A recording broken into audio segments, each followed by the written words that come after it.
आपका स्वागत है अपनी दुनिया में, हिंदी की दुनिया में। ठीक है ना।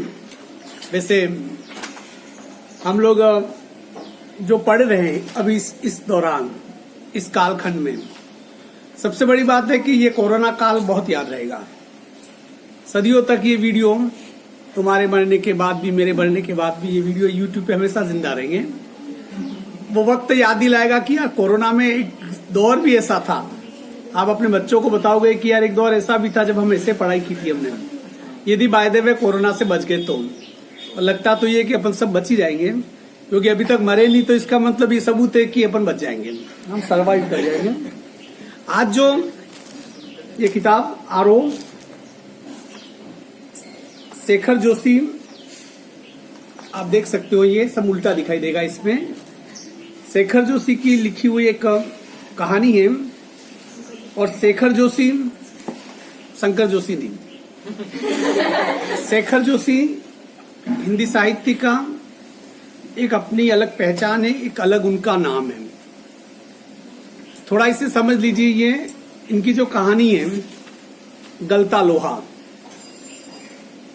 देखिए, हमारे समाज में एक जाति विभाजन होता है।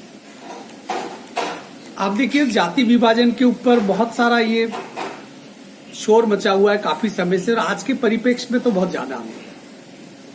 आप थोड़ा एक आश्चर्य करोगे, अक्सर ये आरोप लगाया जाता है ब्राह्मणों के ऊपर कि जाति व्यवस्था बनाने वाले ये हैं। मुझे ये समझ में नहीं आया कि जिसने जाति व्यवस्था बनाई उसने अपने लिए भीख मांगना क्यों चुना था। ये आरोप लग सकता है राजपूतों के ऊपर कि जाति व्यवस्था बनाने में इनका हाथ है। मुझे ये आश्चर्य होता है कि यदि राजपूतों का, क्षत्रियों का हाथ है, तो उन्होंने अपने हिस्से में गले कटवाना क्यों लिखा। क्योंकि क्षत्रिय का मतलब रक्षा करते हुए अपनी जान दे देना। ब्राह्मण विद्यादान देता है, और जिंदगी भर पहले ब्राह्मण भीख मांग के खाते थे, भिक्षावृत्ति। उन्होंने अपने लिए ये चुना। किसी को उन्होंने व्यापार दिया, किसी को कुछ दिया, अलग अलग जाति व्यवस्था बटी। पर आपने देखा होगा कि कई बार क्या होता है कि जैसे ही, पता नहीं ये सिलसिला कहां से शुरू हुआ, हमने ब्राह्मणों को सबसे ऊपर रख दिया, क्षत्रियों को उसके बाद रखा, और इस प्रकार से हम क्रम तय करते रहे। जबकि देखा जाए तो जाति व्यवस्था में कोई ऊपर नीचे है ही नहीं। पहले जो जाति व्यवस्था थी वो कर्म आधारित थी, अर्थात कि ब्राह्मण का बेटा यदि जूते बनाए तो वो फिर चर्मकार गिना जाता था। एक क्षत्रिय का बेटा यदि मटके बनाए तो वो उसे कुंभकार गिना जाता था, कुम्हार गिना जाता था। पर धीरे धीरे क्या हुआ हम लोगों के साथ कि हमने पैदा होने के बाद ही हर व्यक्ति के माथे पे ठप्पा लगा दिया कि ये ब्राह्मण है, ये राजपूत है, ये है। इस प्रकार से हमने ठप्पा लगा दिया। अब जाति कर्म आधारित नहीं होकर क्या किसके आधारित रहेगी? धर्म आधारित। कई बार होता क्या है कि मिथ्या जाति का अभिमान, इसमें एक जो ब्राह्मण युवक है, अब ब्राह्मण युवक के साथ सबसे बड़ी प्रॉब्लम ये होती है कि उसके माथे के ऊपर जाति का मिथ्या अभिमान लिख दिया जाता है। ओ, ये तो ब्राह्मण है, ये तो ये काम कर ही नहीं सकता है। पर आज के दौर में एक ब्राह्मण जो संघर्षशील जो युवा होता है, वो युवा किस प्रकार से इन जाति की बेड़ियों को तोड़ता है, किस प्रकार से वो अपने काम को चुनता है, और चुनने के बाद उसके साथ क्या होता है, ये कहानी है वो गलता लोहा। देखिए, मैं जाति व्यवस्था का बहुत पुरजोर विरोधी बहुत पहले से रहा हूं। जिस समय ये तो देखो, जाति व्यवस्था के बंधन अब जाके ढीले पड़े हैं, पर जहां तक मुझे मेरे घर की याद है, मैंने मेरे घर में जाति व्यवस्था के तमाम बंधन 30 साल पहले तोड़ दिए थे। अर्थात मेरे घर की रसोई पिछले 30 साल से हर जाति के वाले के लिए खुली है। इवन इफ मेरा परिवार भी परमिशन देता है, क्योंकि उन्हें ये पता है कि मैं बदल नहीं सकता, बदलना उनको पड़ेगा। उन्होंने अपने आप को बदल दिया। 30 साल में मेरे परिवार की रसोई में जाने से मैंने किसी को रोका नहीं और कोई रुका नहीं, सब आते जाते रहते हैं, और ये बहुत कॉमन बात है। मैं इस व्यवस्था को बहुत पहले तोड़ चुका हूं। मैं किसी भी ऐसी व्यवस्था का समर्थक नहीं हो सकता जो किसी इंसान को दोयम दर्जे का साबित करे। हाँ, तो मैं किसी हर उस जाति व्यवस्था के मैं खिलाफ हूं जो किसी मानव को दोयम दर्जे का, ऊपर श्रेणी नीचे श्रेणी यदि श्रेणी में बांटे, मैं उसका पुरजोर विरोधी हूं।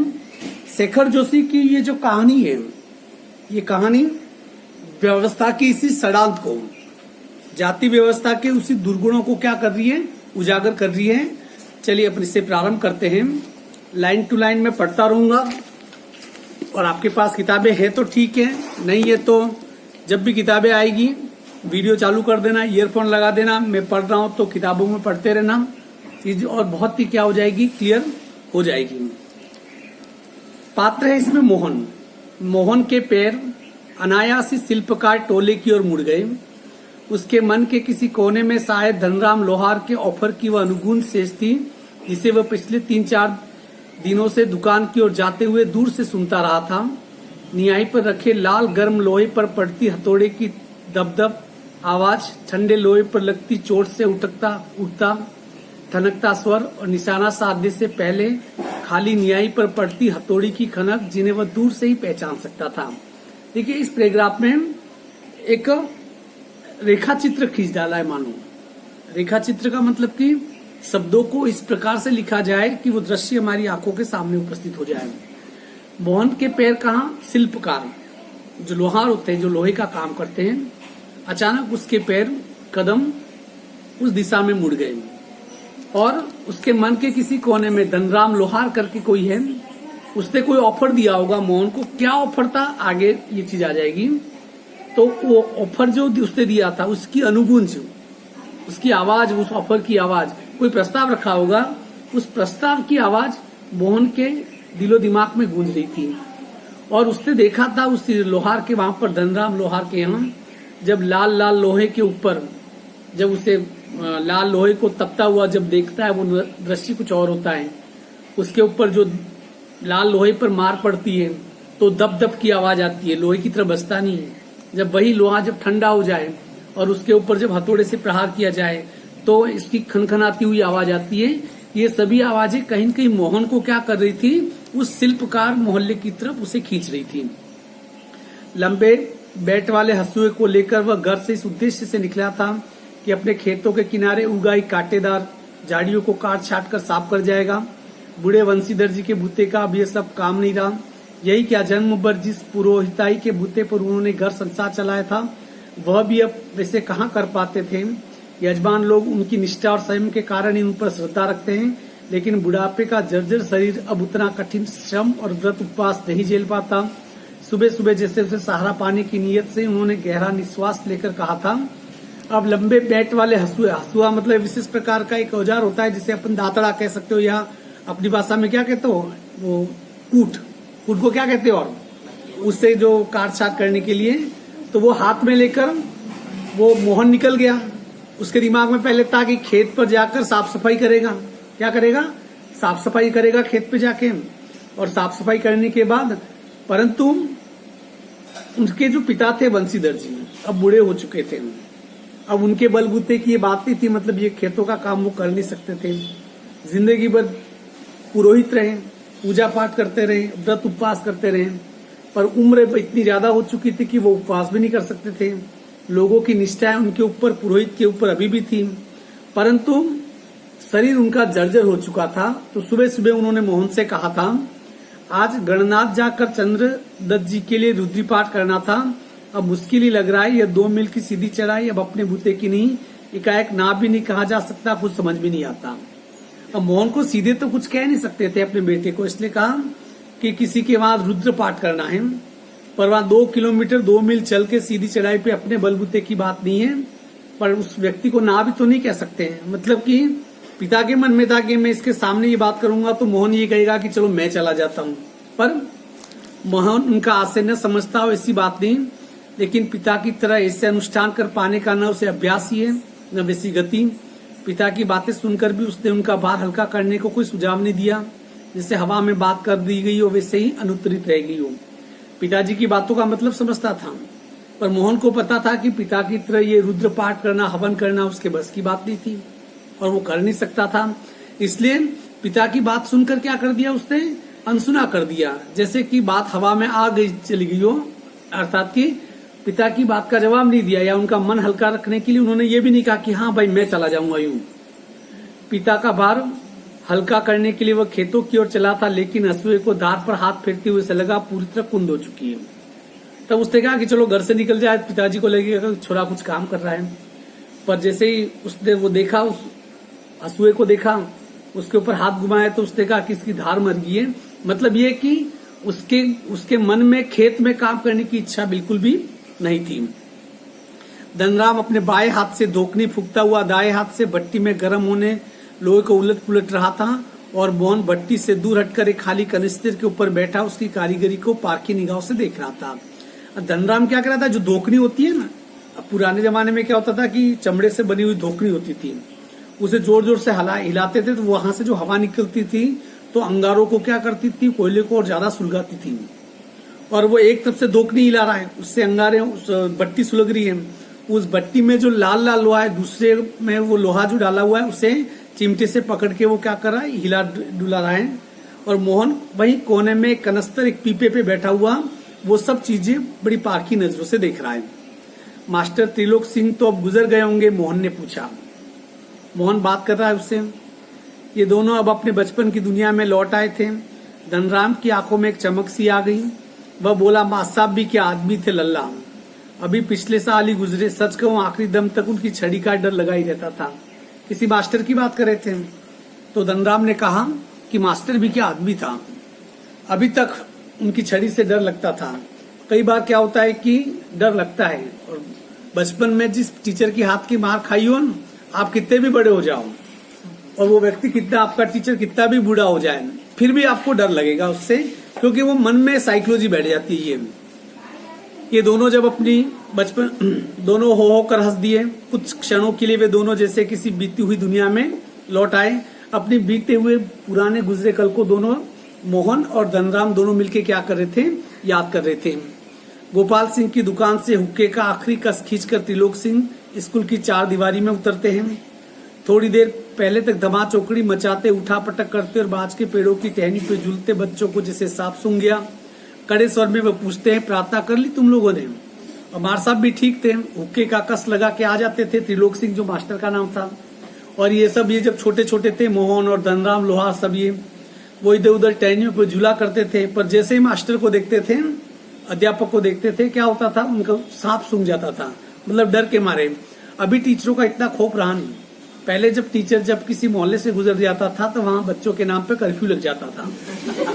और पहले टीचरों को इतना अधिकार था कि जहां बच्चा घूमते हुए मिले उठा उठा के पटक पटक के मारता था। और पेरेंट्स रोकता नहीं था, और पेरेंट्स यदि देख लेता था कि मास्टर मार रहा है तो ऊपर रह के 2 जूते वो और पड़वाता था। तो इसलिए पेरेंट्स की तरफ से खुली छूट थी, इसलिए बच्चे बहुत पहले खौफ ज्यादा रहते थे। तो यहाँ पर भी यही हुआ, बच्चे डर गए। ये जानते हुए कि यदि प्रार्थना हो गई होती तो गोपाल सिंह की दुकान तक उनका संबेश्वर पहुंचता ही त्रिलोक सिंह गुर गुर करके एक एक लड़के को देखते हैं, फिर वही कड़कदार आवाज, मोहन नहीं है आज। और अब भले प्रार्थना हो भी जाती तो उसकी जगह मास्टर दूसरी कोई बात लेता। देखो मास्टर तो मास्टर होता है, बात का धनी होता है, उसके पास बाकी कुछ तो होता नहीं है। तो उसने कहा फिर कि आज मोहन नहीं आया। मोहन कौन? जो इस कहानी का नायक। मोहन उनका चहेता शिष्य था, पुरोहित खानदान का कुशाग्र बुद्धि का बालक, पढ़ने में ही नहीं गायन में भी बेजोड़ ऑलराउंडर मोहन। त्रिलोक सिंह मास्टर ने उसे पूरे स्कूल का मॉनिटर बना रखा था, स्कूल का हेड बॉय था। वही सुबह सुबह हे प्रभु आनंद दाता ज्ञान हमको दीजिए का पहला स्वर उठा के प्रार्थना शुरू करता था। पहले ऐसा नहीं था कि टीचर समय पर आ जाते, टीचर मर्जी पड़े तब आते थे, बच्चे समय पर आते थे। और जो प्रार्थना करना वगैरह का काम मास्टरों की अनुपस्थिति में बच्चे सब कर लिया करते थे। टीचर और भी लेट आते थे तो जो बच्चे होते थे वो क्लासें चला लेते थे। ऐसा मेरा अनुभव, मैं 9th में पढ़ता था, उस समय आरक्षण का आंदोलन चला था, 4 महीने छुट्टियां रही थी। 4 महीने पूरे स्कूल को हैंडल हमने किया था। कोरोना के पहले सिर्फ वो छुट्टियां रही थी जब बच्चों ने आंदोलन किया था, आत्मदाह किया था, तो 4 महीने स्कूल हम लोगों ने चलाई थी। एक प्रिंसिपल साहब आते थे, राणावत सर के प्रिंसिपल सर थे, और हम थे। छोटी क्लासों को हम पढ़ाते थे। और उस साल का रिजल्ट टोकर इतिहास का सबसे बेस्ट रिजल्ट रहा था। जब बच्चों ने 4 महीने पढ़ाया था। तो अब ये मोहन प्रार्थना वगैरह कौन करता था? ये मोहन ही करता था। मोहन को लेकर मास्टर त्रिलोक सिंह को बड़ी उम्मीदें थी। कक्षा में किसी छात्र को कोई सवाल न आने पर वही सवाल वे मोहन से पूछते और उनका अनुमान सही निकलता। मोहन ठीक ठीक उत्तर देकर उन्हें संतुष्ट कर देता, तब वे उसे फिसड्डी बालक को दंड देने का भार मोहन पे डाल देते। अब होता क्या कि भाई मोहन है वो ज्यादा, कई बार क्या होता है कि मास्टर को जब कुछ नहीं आता है, कोई सवाल आ जाए, बोलो बच्चे कौन जानता है, कोई बच्चा होशियार होता है ये जो मास्टर से ज्यादा जानता है वो बता देता है, और बच्चों को लगता है कि मास्टर ने हमारी परीक्षा लेने के लिए पूछा है, पर अंदर से पता होता है कि मास्टर को ही नहीं आ रहा है। तो ये मोहन भी वैसा ही था, जब ऐसा कुछ होता था तो मोहन से सवाल करता था, मोहन अक्सर जवाब दे देता था। और पहले ये था कि जो बच्चा जवाब दे दे तो उसका पूरा उसे अधिकार मिल जाता था, जन्मसिद्ध अधिकार मिल जाता था कि जिस बच्चे को नहीं आया उसे अच्छी तरीके से कूट दे। और ये कूटामारी पहले बहुत होती थी। पकड़ उसका कान और लगवा इसे 10 उठक बैठक। कान पकड़ के क्या किया करता था वो मोहन से उठक बैठक लगवाता था। वे आदेश दे देते हैं। धनराम भी उन अनेक छात्रों में से एक था जिसने त्रिलोक सिंह मास्टर के आदेश पर हमजोली मोहन के हाथों कई बार बैत खाए थे या कान खिंचवाए थे। धनराम था वो जो अभी लोहार का काम करता है, वो भी शिकार था, उसने भी मोहन के हाथ से बहुत बार मार खाई थी। होशियार बच्चों के अक्सर बहुत ज्यादा दुश्मन होते थे, क्योंकि वो पीटना अपना अधिकार समझते थे, और जो मार खाने वाले अक्सर ज्यादा ताकतवर होते थे, वो स्कूल गेट के बाहर उससे निपट लेते थे। ऐसे क्योंकि नहीं, मेरे साथ ऐसा हुआ है कि मुझे बहुत बार ऐसे निपटा गया है। मोहन के प्रति थोड़ी बहुत ईर्ष्या रहने पर भी धनराम प्रारंभ से ही उसके प्रति स्नेह और आदर का भाव रखता था। इसका एक कारण शायद यह था कि बचपन से ही मन में बैठा दी गई जातिगत हीनता के कारण धनराम ने कभी मोहन को अपना प्रतिद्वंदी नहीं समझा, बल्कि वह से मोहन का अधिकारी समझता रहा। बीच बीच में त्रिलोक सिंह मास्टर का ये कहना कि मोहन एक दिन बहुत बड़ा आदमी बनकर स्कूल का और नाम ऊंचा करेगा, धनराम के लिए किसी तरह से सोचने की गुंजाइश ही नहीं रही। पहले धनराम और दोनों साथ में पढ़े थे, पर मोहन के मन में धनराम के मन में मोहन के प्रति कोई ईर्ष्या नहीं थी, क्योंकि धनराम का ये मानना था कि जातिगत दृष्टि से मोहन श्रेष्ठ है, ब्राह्मण है, तो कुछ न कुछ बनेगा। और जब मास्टर ये कहता था कि भाई आज तो कल मोहन आगे जाके बहुत बड़ा आदमी बनेगा, तो इसलिए धनराम के लिए कुछ कहने के लिए बाकी नहीं रहता, इसलिए वो उससे डरा रहता। और धनराम वह गांव के दूसरे खेतिहर या मजदूर परिवार के लड़कों की तरह किसी तरह तीसरे दर्जे तक की स्कूल का मुंह देख पाया। त्रिलोक सिंह मास्टर कभी कभार उस पर विशेष ध्यान देते थे। एक दिन अचानक ही उन्होंने पूछ लिया, धनुआ तेरा का पाड़ा सुना तो। अब भाई तीसरी तक जैसे तैसे लटक के पास हुआ। पहले क्या है कि पास होने वाला सिस्टम नहीं था, नहीं पढ़ते तो फेल, पहली में भी फेल होते थे बच्चे। अब तो 8वीं तक फेल नहीं होते, पर पहले वाला मामला बड़ा तेज था। तो एक दिन पकड़ में आ गया, पूछा, ए धनुआ तेरा का पाड़ा बोल। पहले किसको कितना आता है उसके लिए यही 2-3 मानदंड होते थे। बोल अ से गया तक बच्चा धारा प्रवाह बोल लेता, होशियार है। 7वीं में बच्चा पढ़ रहा है, कोई मतलब नहीं, बोल 15 का पाड़ा, धारा प्रवाह बोल गया तो होशियार है। मतलब कि कौन कितना होशियार है, ये 2-3 ही मानदंड पहले होते थे। तो धनुआ मतलब कौन? धनराम। मास्टर ने पूछ लिया, बोल 13 का पाड़ा। 12 तक का पाड़ा तो उसने किसी तरह याद कर लिया था, लेकिन 13 का पाड़ा है उसके लिए पहाड़ हो गया। बच्चों के साथ ऐसा होता है अक्सर, जो उनसे पूछा जाए उसके जस्ट पहले का तो उनको याद है, पर जो पूछा जाए वही याद नहीं होता है। ऐसे अक्सर बच्चे बहाना करते हैं। 12 तक पहाड़ा उसको याद था, 13 का पहाड़ा उसके लिए पहाड़ बन गया। और ऐसा होता है कि अक्सर 7 का पहाड़ा नहीं आता है, 13 का नहीं आता है, 15 का आ जाए तो 17 का नहीं आता है। कुछ पहाड़े ऐसे विशेष होते हैं जो हिमालय पहाड़ की तरह होते हैं, जिनके ऊपर चढ़ाई नहीं होती है। तो ये तुम्हारे साथ भी हुआ है। अभी मैं 13 का पहाड़ा तुम में से किसी को पूछूं तो मोस्ट तुम में से ज्यादातर को आता ही नहीं है, और यदि जो आता है तो ज्यादा बधाई के पात्र भी नहीं हो, कोई बहुत बड़ा आविष्कार नहीं है। तो वह धनराम अब चालू हो गया, 13 एकम तेरे दूनी 24। धनुआ कहाँ अटक गया? दूसरे पे अटक गया, तेरे दूनी 24। सटक एक संटी उसकी पिंडलियों पर मासाब लगाई, लकड़ी 3 शट से लगाई भी ऐसी कि पसलियां नहीं टूटी, लकड़ी टूट गई। गुस्से में उन्होंने आदेश दिया, जा नाले से एक अच्छी मजबूत संटी तोड़ के ला, फिर तुझे 13 का पहाड़ा याद करता हूँ। एक संटी तो तोड़ दी, एक लकड़ी तो तोड़ दी, और उसे ही कहा, जा पहले ऐसा होता था, जो बच्चा मार खाता था उसके लिए वो खुद ही लकड़ी लेके आता था। बड़ी अजीब प्रकार की सजा हुआ थी। हमें तो बड़ी, हमारी उम्र में तो हमें बहुत सारी सजाएं मिली है, कभी फुर्सत में अपन उसका जिक्र करेंगे। तो उसे कहा कि लकड़ी लेके, एक तो टूटी दूसरी लकड़ी लेके आ, तुझे अभी मैं 13 का पहाड़ा याद कराता हूँ। त्रिलोक सिंह मास्टर का ये सामान्य नियम था, सजा पाने वाले को ही अपने लिए हथियार भी जुटाना होता था, और जाहिर बलि का बकरा अपने से अधिक मास्टर के संतोष को ध्यान में रखकर टहनी का चुनाव ऐसे करता जिससे वह अपने लिए नहीं बल्कि किसी दूसरे को दंडित करने के लिए हथियार का चुनाव कर रहा हो। कि हाँ, अब इसमें होता क्या था कि अब जैसे कि भाई वो धनुआ लेने गया लकड़ी, वो ये नहीं सोचेगा कि पतली लकड़ी ला, ऐसी लकड़ी लाओ कि मुझे कम लगे, नहीं, उसे पता है कि ऐसी लकड़ी लाया तो ये मास्टर और ज्यादा मारेगा, तो वो लकड़ी ऐसी मजबूत लाता था, भले मुझे मार पड़े पर मास्टर को दया आ जाए कि लड़का कितना महान है, देखो खुद को मार खानी है तो भी लकड़ी अच्छी वाली लाए ये, ताकि उसकी रहम मिल जाए, दया मिल जाए और वो क्या हो जाए, थोड़ा बच जाए। तो धनराम की मन बुद्धि रही हो या मन में बैठा हुआ डर की पूरे दिन घोटा लगाने पर भी उसे 13 का पहाड़ा याद नहीं हो पाया था। छुट्टी के समय में जब माँ साहब ने उसे दोबारा पहाड़ा सुनाने को कहा तो तीसरी सीढ़ी तक पहुंचते पहुंचते वह फिर लड़खड़ा गया। अब 13 दूनी 26 तक तो गया, 13 तिया 39 की जगह 49 किया होगा, वहां पर जाके क्या हो गया, अटक गया। लेकिन इस बार मास्टर त्रिलोक सिंह ने उसके लाए हुए बेत का उपयोग करने की बजाय जुबान की चाबुक लगा दी थी। इसने कहा इस जीत को क्या मारे, पर कई बार क्या होता है कि जो लकड़ी की जो मार होती है उसकी बजाय जुबान की मार होती है, वो बड़ी भयानक होती है। और मुझे तो सजा देने का सबसे अच्छा तरीका यही आता है, जुबान से वार करो ना।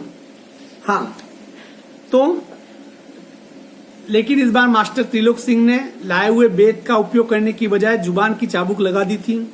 तेरे दिमाग में तो लोहा भरा है रे, क्या क्या, तेरे दिमाग में तो लोहा भरा हुआ है, जैसे तुम लोगों के दिमाग में भूसा भरा रहता है।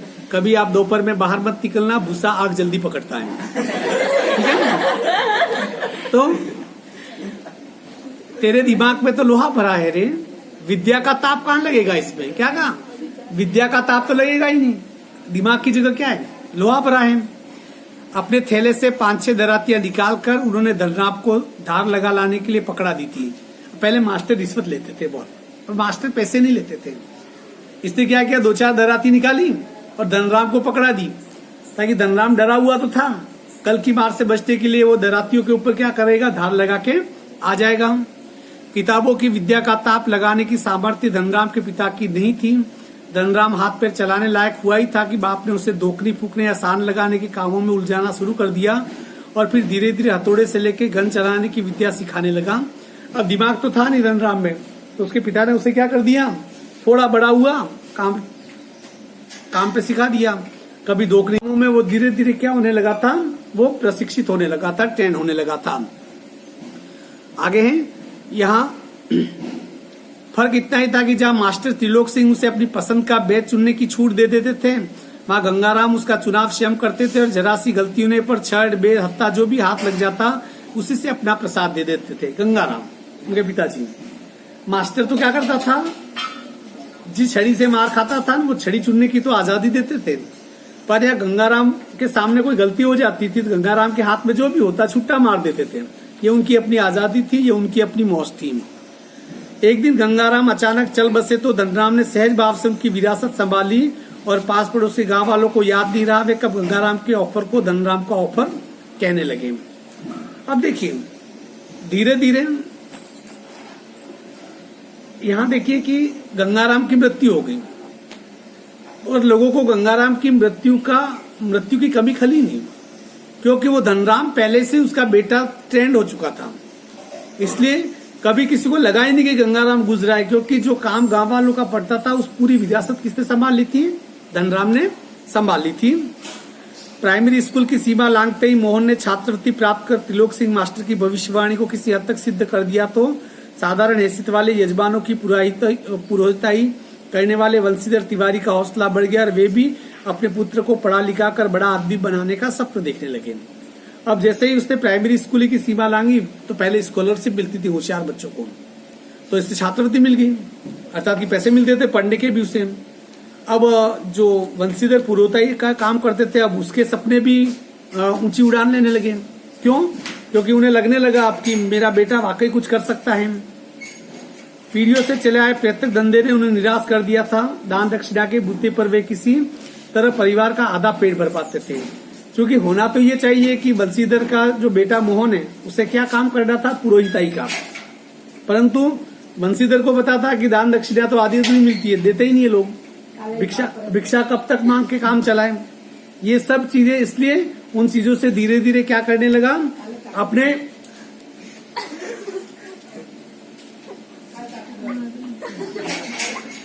हाँ, मोहन पढ़ लिख कर वंश का दारिद्र्य मिटा दे, यह उनकी हार्दिक इच्छा थी। लेकिन इच्छा होने भर से सब कुछ नहीं हो जाता।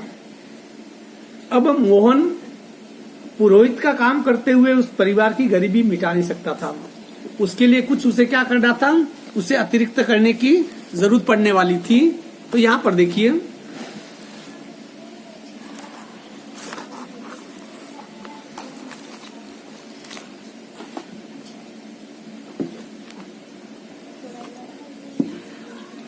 हाँ,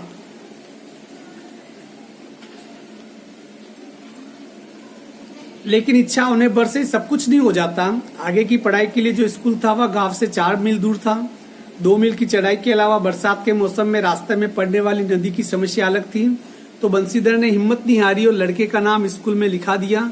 बालक मोहन लंबा रास्ता तय कर स्कूल जाता। छुट्टी के बाद थका मांदा घर लौटता तो पिता पुराणों की कथाओं से विद्या व्यसनी बालकों का उदाहरण देकर उसे उत्साहित करने की कोशिश करते हैं।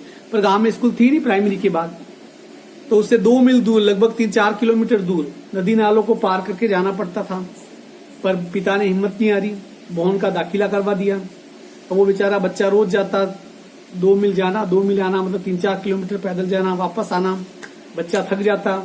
शाम को जब घर लौटता तो वेद पुराणों में जो कहानियां होती थी कि पढ़ने वाले बच्चे कितने आगे जाते हैं, पिता वो सुनाते हैं। पर अब उस मोहन को उन कहानियों से क्या महसूस होती, बोरियत महसूस होती थी। वर्षा के दिनों में नदी पार करने की कठिनाई को देखते हुए बंसीधर ने नदी पार के गांव में एक यजमान के घर पर मोहन का डेरा तय कर दिया था। घर के अन्य बच्चों की तरह मोहन खा पी कर स्कूल जाता। छुट्टियों में नदी उतार पे होने पर गांव लौटाता। पिता ने उसके लिए एक तिक्रम बीड़ा दी। उसका जो यजमान होता था उसके बाद मोहन को उन्होंने टिका दिया। मोहन अब वहीं रहता, उन्हीं बच्चों के साथ खाता पीता, स्कूल जाता पढ़ता। और जब नदी का पानी उतरता था तो 2-4 महीनों में जब भी कभी, तो वो क्या करता था, घर लौट के आता था। संयोग की बात, एक बार छुट्टी के पहले दिन जब नदी का पानी उतार पर ही था, मोहन कुछ घसियारों के साथ नदी पार कर घर आ रहा था। तो पहाड़ी की दूसरी ओर भारी वर्षा होने के कारण अचानक नदी का पानी बढ़ गया। पहले नदी की धारा में झाड़ झंकाड़ और पात पतेल आने शुरू हुए तो अनुभवी घसियारों ने तेजी से पानी को काट कर आगे बढ़ने की कोशिश की। लेकिन किनारे पहुंचते पहुंचते मटमेले पानी का रेला उन तक आई पहुंचा। वे लोग किसी प्रकार सकुशल इस पार पहुंचने में सफल हो सके। इस घटना के बाद बंसीधर घबरा गए और बच्चे के भविष्य को लेकर चिंतित रहने लगे। अब क्या हुआ, एक दिन पार करके बच्चा आ रहा था। नदी में क्या है, बारिश के दिनों में अचानक बाढ़ आ जाती है, पता ही नहीं चलता है। नदी का पानी तेज गति से बढ़ जाता है। बंसीधर और कुछ जो घसियारे पार कर रहे थे, नदी को पार कर रहे थे, पानी अचानक आ गया।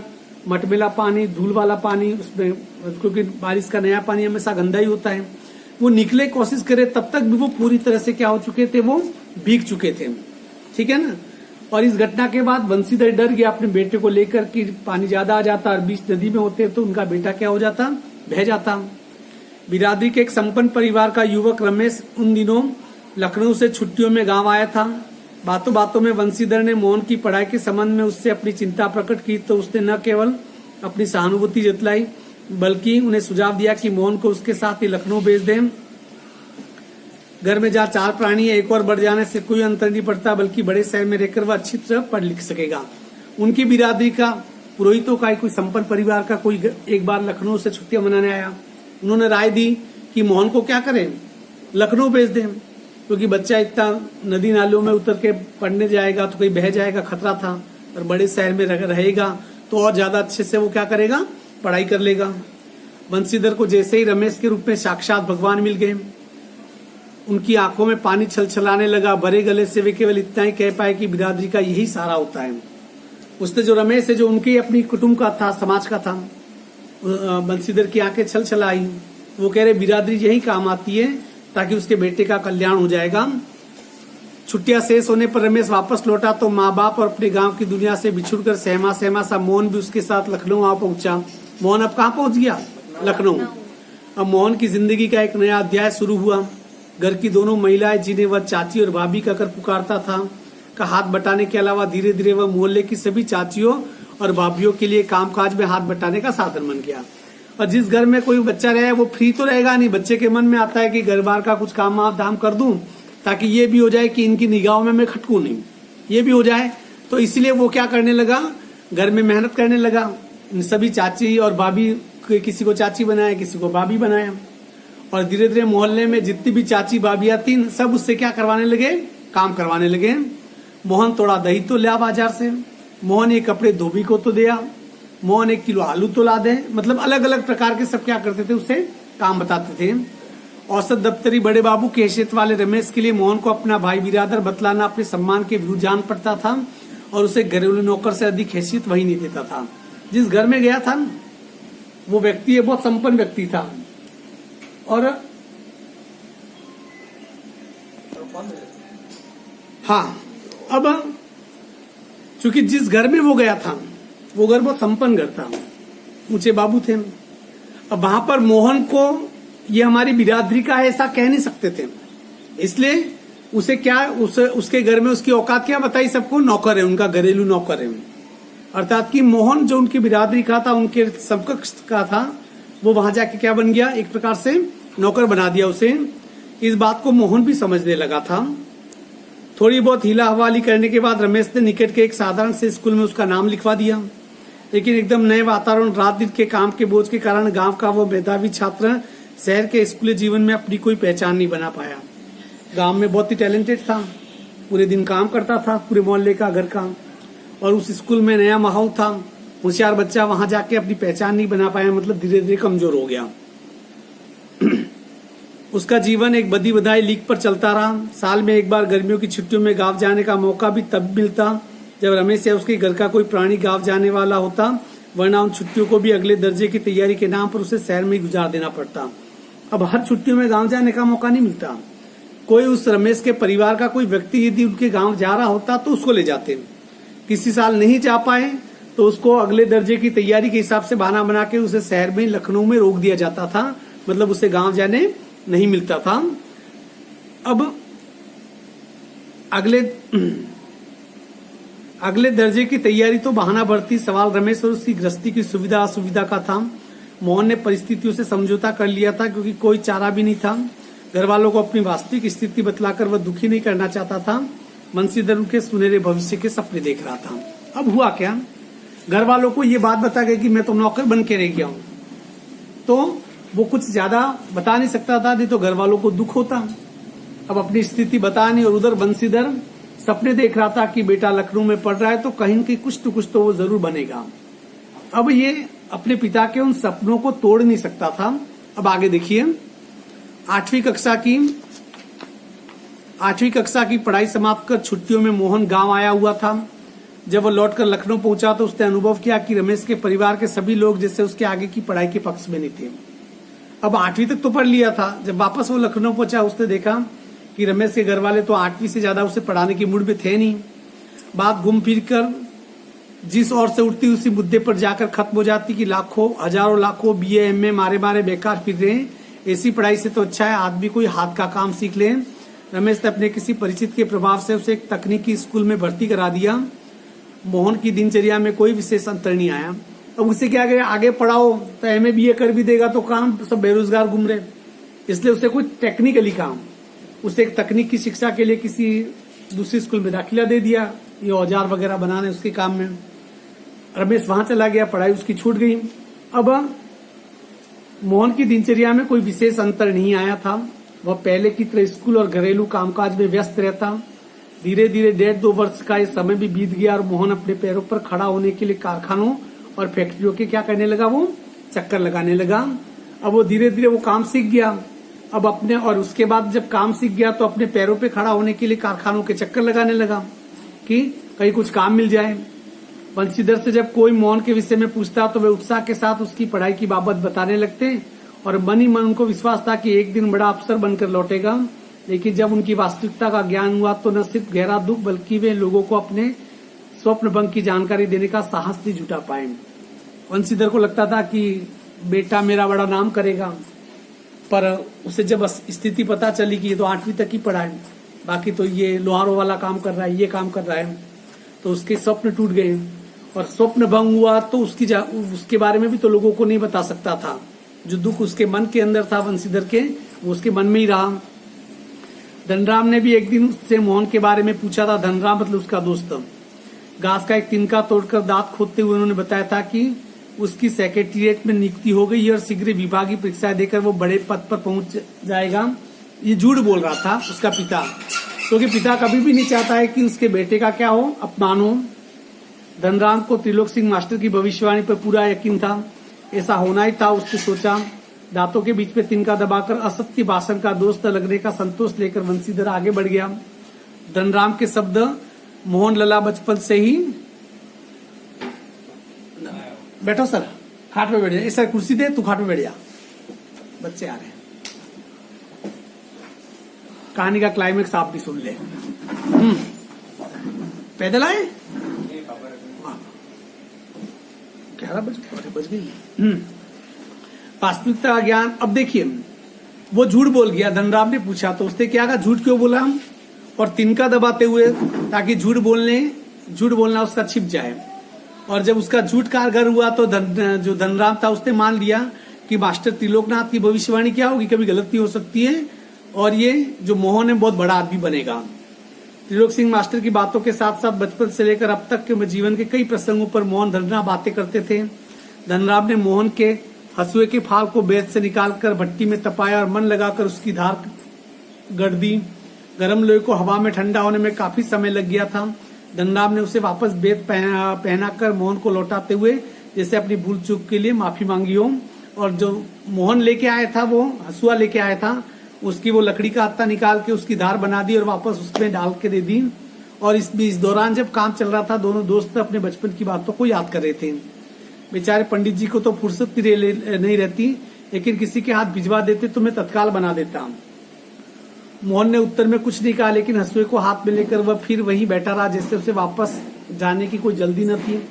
मोहन गया नहीं वहां से। क्यों नहीं गया, देखिए। सामान्य तौर से ब्राह्मण टोले के लोगों का शिल्पकार टोले में उठना बैठना नहीं होता था।